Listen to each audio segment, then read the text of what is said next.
All right, let's see what is in this one. I just bought a little felt bag. I love them. I'm not sure why, but I do. Oh, I got a couple pencils. Not that I'll probably ever use them, but I have a little girl maybe next door I can give them to.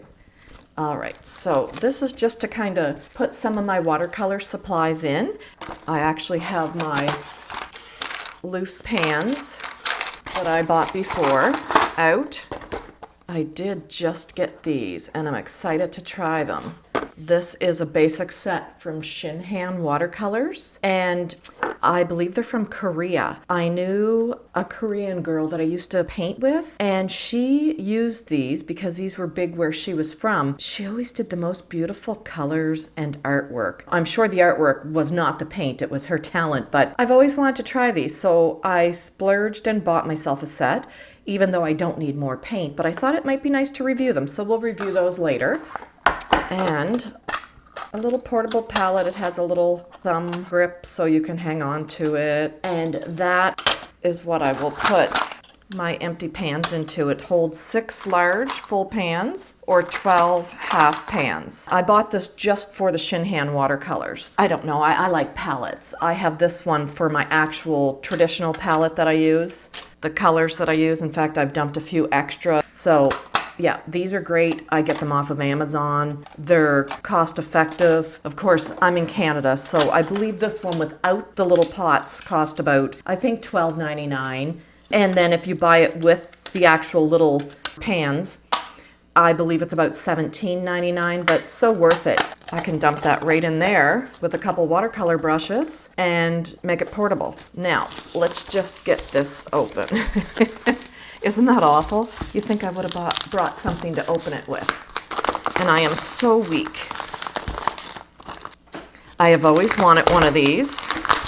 And my husband gave me a gift card for Indigo. And of course, I have so many books. I really don't need any more books. So these happen to be on sale, so I thought I would try one.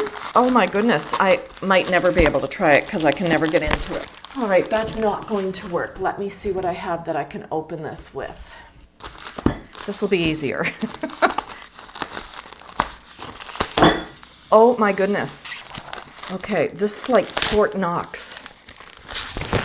There we go.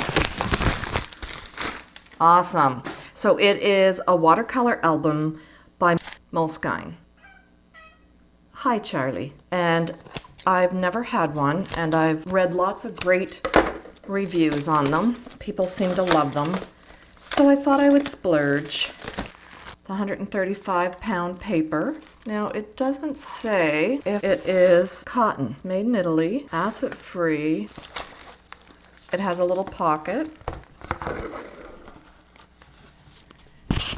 And here comes Charlie. Do you think you need something new too, mister? Hi, Charlie. Can you say hi? Can you say hi on Wreckin' Mama's setup? So this is what I deal with. Charlie likes to be by me. Okay, he's so sweet. He's my little tuxedo cat, and he's a rescue. He is just the sweetest little cat you ever want to meet. Say hi. Hi. All right, say I gotta go. Bye-bye. Alrighty, so I will do a video later, maybe in my new album, with my Shinhan watercolors. Oh, it does feel nice. Not as much texture as cold press, but it does have a texture. So it's kind of in between hot press and cold press. Oh, is it gonna lay nice and flat? Look at that. It will lay nice and flat. That's nice. Okay, I'm excited. I can't wait to try it. Maybe it'll just be for little quick studies or pen and ink. I'm not sure yet. I'll have to think about it. Anyway, have a great day, guys. Just thought I'd share my loot with you.